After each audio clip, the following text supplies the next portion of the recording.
J'ai créé une association qui s'appelle À la cadence de l'herbe pour faire découvrir les plantes comestibles et médicinales. Donc j'invite les gens à venir à des sorties où on va rencontrer sur les chemins des plantes qu'on appelle souvent les mauvaises herbes des jardins. Et l'idée c'est de leur montrer qu'elles sont pas si mauvaises que ça, ces plantes, et qu'on peut en faire de délicieuses salades. On peut les cuisiner de toutes sortes. Après, c'est notre imagination qui va faire que petit à petit, on va remplacer les légumes qu'on a l'habitude par des plantes sauvages.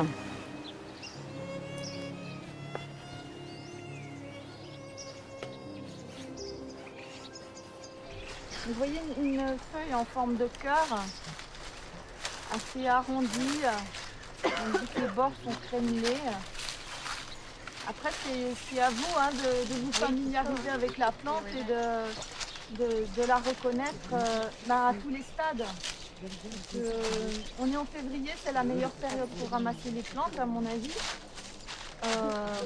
Parce qu'après, elles vont monter à fleurs et à graines et développer une amertume. Je travaille essentiellement dans l'Aude. Après, c'est un département qui est vraiment très riche, surtout au début du printemps, là. Il y a des lieux plus propices, des bords de rivière, il y a toujours beaucoup de choses à montrer. Mais après, du moment qu'on ne s'éloigne pas des maisons, il y a beaucoup de choses. Sur ce petit bout de terrain, il y a plein de choses intéressantes. Donc celle-ci qu'on appelle souvent la roquette, mais c'est pas tout à fait juste, puisqu'il existe la véritable roquette qui fleurit jaune, et celle-ci fleurit blanc.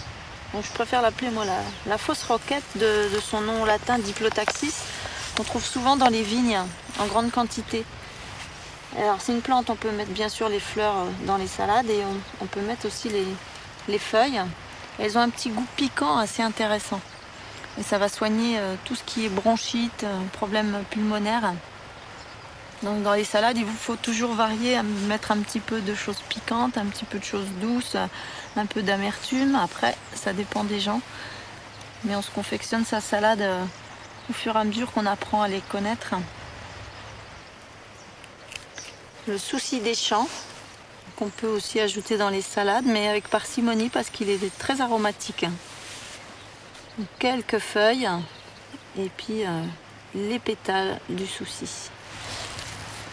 Là, on a un petit laitron qui est de la famille du pissenlit,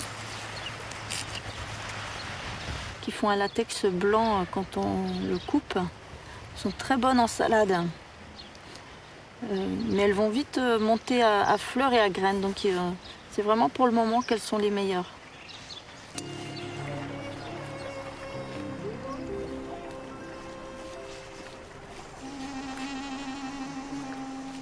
Les plantes sont très riches nutritivement. Elles sont riches en acides aminés essentiels, en vitamines, en éléments minéraux.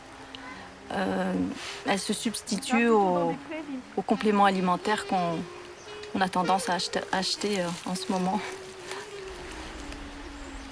Je suis autodidacte, je me suis toujours intéressée aux plantes.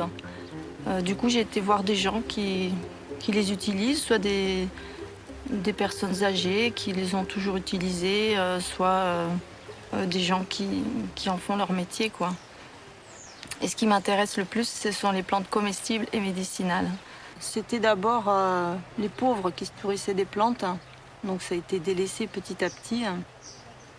Et puis par manque de temps, manque d'intérêt, mais ça revient au goût du jour.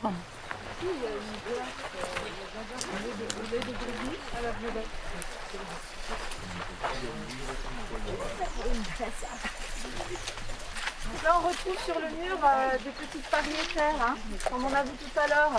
Vous voyez que selon où elle pousse, des fois elle a un petit peu bonsaï, et des fois elle peut être très importante.